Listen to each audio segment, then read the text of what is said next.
yóbbu ko ñoom fexe nañu ba rationaliser yóbbu 30 millions xëy na nag après la leen fa dab fa la leen 3 millions lañu jox AMPS journalistes yi dañ fa souffrir 3 millions boo amul sa foofu bopp souffrir 3 millions benn nit bu dem campagne kan normal nekk ci conditions yu normal mën na dépasser 3 millions entre billet aller retour hébergement ak lu mu dunde ak transport stade yow nga jël lu toll ni AMPS jox leen 3 millions c'est-à-dire après ngay bàkku il faut vraiment nga néeg pour nga def lii après nga kontaan ci après di comparer pour ñu ne ñoom Macky Sall dañ doon sàcc xaalis lii moo leen di neex de lii elle n'a pas osé aller jusqu'au bout de sa réflexion mais lii la bëgg a junj dañ doon sàcc xaalis bi te sañu ko wax mais nag malheureusement pour ñun genre xeetu nit yi ñoo ñu jiite mooy ñoo xamante ne ñun avion lañ ñoom ay dawalkatu Jakarta ñoo ñu jiite.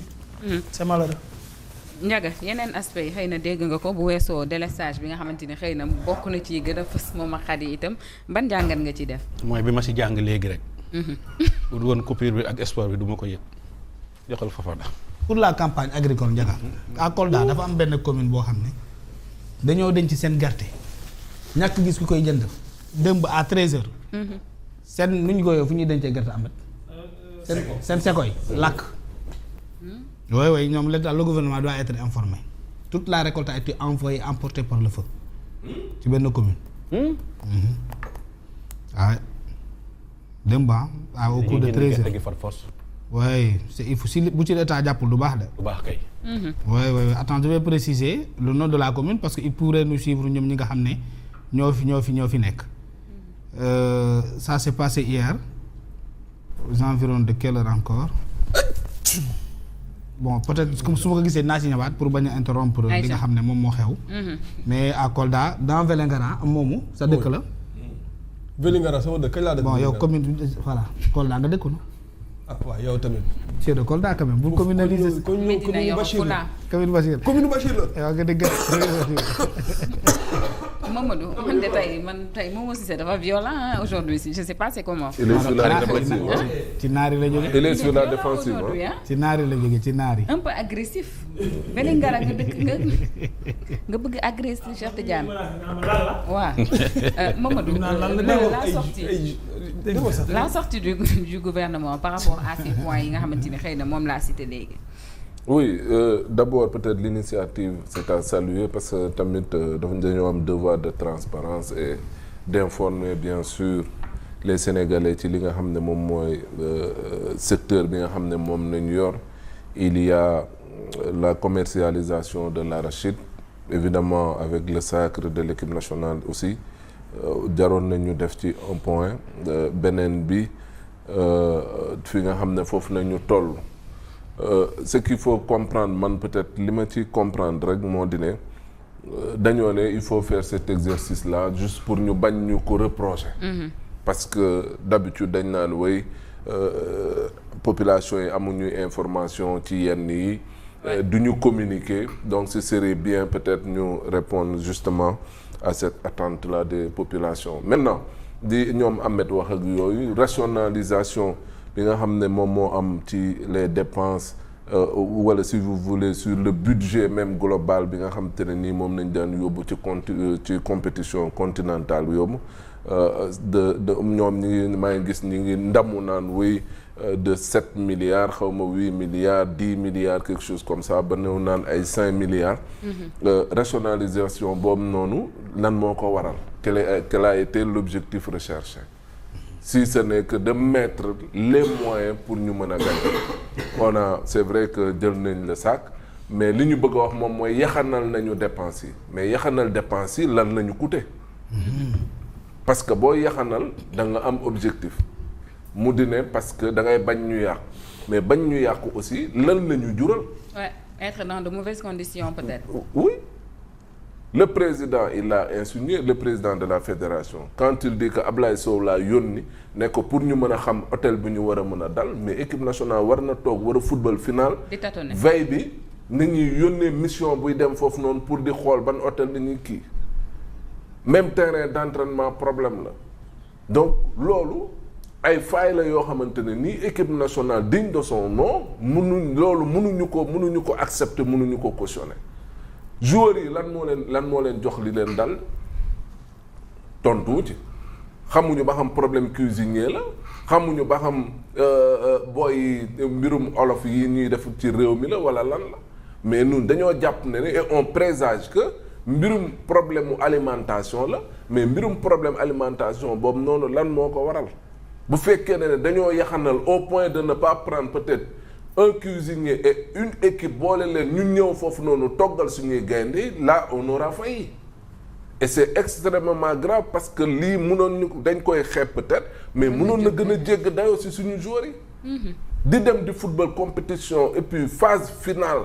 nu mu amee solo avec le pays organisateur tu perds ton latéral droit xam nga sa waay ci koo xam te ne kii pièce maîtresse su équipe bi la mais loolu rek buñ ñu ci gagné woon loolu ñun lan nañ ñuy wax beneen bi Pape Matar Sarr remplaçant la d'accord mais Pape Matar Sarr tamit mën nga ko soxla à tout moment parce que day am ay imprévu yu la mën a dal leneen ak leneen buñ ñu waxoon ci leneen dañoo gaañu ci terrain beeg yooyu on aurait pu comprendre mais il me semble que problème intoxication ci boppam moom mooy problème Jacobs l'a dit quand il daf ko insinuer mais il n'a pas voulu peut-être aller oui mais quand il parle de ci wàllum ay poison c'est extrêmement grave équipe nationale cuisinier moo war di ko toggal comme li Amine Ndoye di wax depuis toujours noonu la demee. Et puis est-ce qu'on a déjà des médecins même qui voyagent avec? Oui non il y a dans le staff technique am na équipe médicale ñoom dañuy yóbbaale seeni médecins seeni préparatifs mais équipe nationale warul di dem surtout dëkk bu mel ni Maroc wala feneen ak feneen te doo yóbbu sa cuisinier bopp loolu moom mooy dëgg ak équipe bu leen di toggal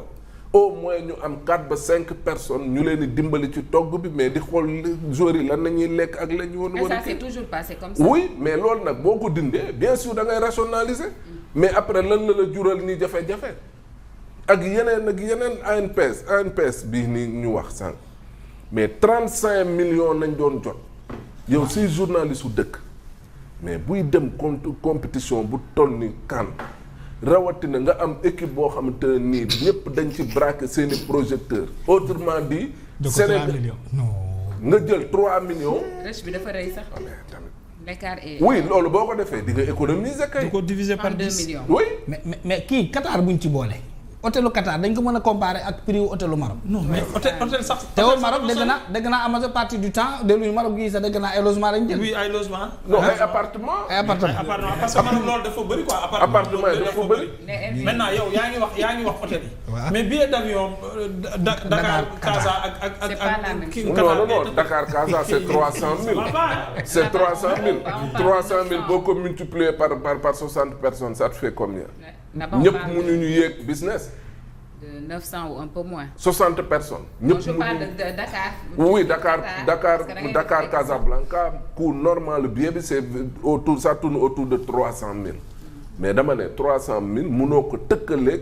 billet boo xamante ne nii sa waaye mi ngi te 600 000 ak 700 000. non au plus tu paies le double diggante Qatar ak prix hôtel yi ak prix hôtel yi. Maroc fii nii ni nga mën a amee tey hôtel wala nga am appartement à 25 000. pour 10 jours mais fële Qatar mënoo ko wala ay Dubaï mënoo ko am lool noonu. te dañoo wàññi supporters yi de ren en plus. oui dañoo wàññi supporters yi drastiquement. donc bu dee lañ ca bëgg a wane moom mooy wéy ñun ñoo dàq gérer wala ñun ñoo gën a rationnel wala autrement dit même ñi fi nekkoon dañ doon yàq xaalis wala dañ doon sàcc xaalis bu fekkoon loolu nañ ci jublu woon nit ma foi je me dis que c'est un exercice. équipe nationale la ñuy bëgg a fontoo. ils ont rationalisé pour l'équipe nationale yow dégg nga fi fenn fu ñu wax ne directeur bi wàññi nañ salaire ci période nu mu tudd presse. plan de redressement économique. am na DG bu wàññi salaire am. moom Ousmane Sonko il a renoncé aux avantages.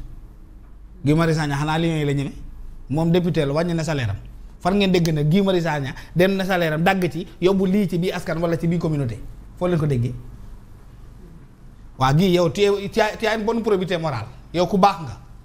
yow moom xaalis sonnalu la carax ngay doxantoo waaye sa salaire foo koy dugal oto yi bañ nga ko 4x4 bi est-ce que il a renoncé à la 4x4 là est-ce que njëkku cee jot sax d'ailleurs Guy Marius Sagna ban pouponnière nga jox sa salaire fu mu toll mu ngi calculer moo fi toogoon calculer ñu 16 bu ñu supprimer ne c'est une économie de 7 ou 11 milliards.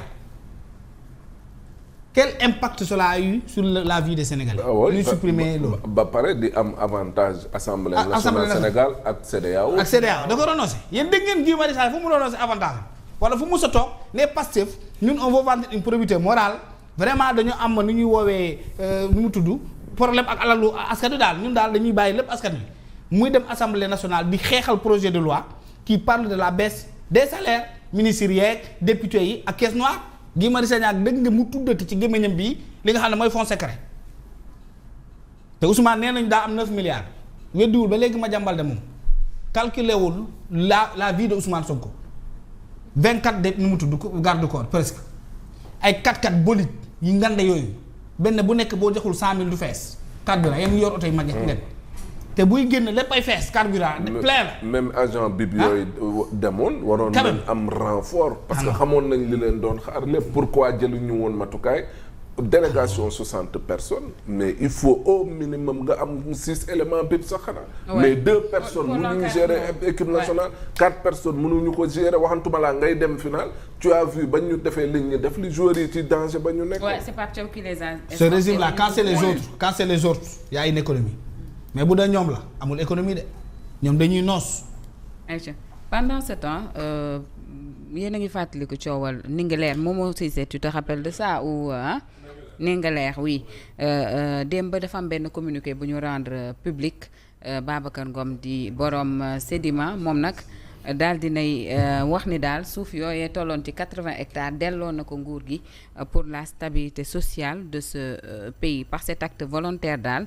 daa mel ni Babacar Ngom participer na grandement à l'apaisement du climat social. Maintenant moi ma question c'est pourquoi maintenant.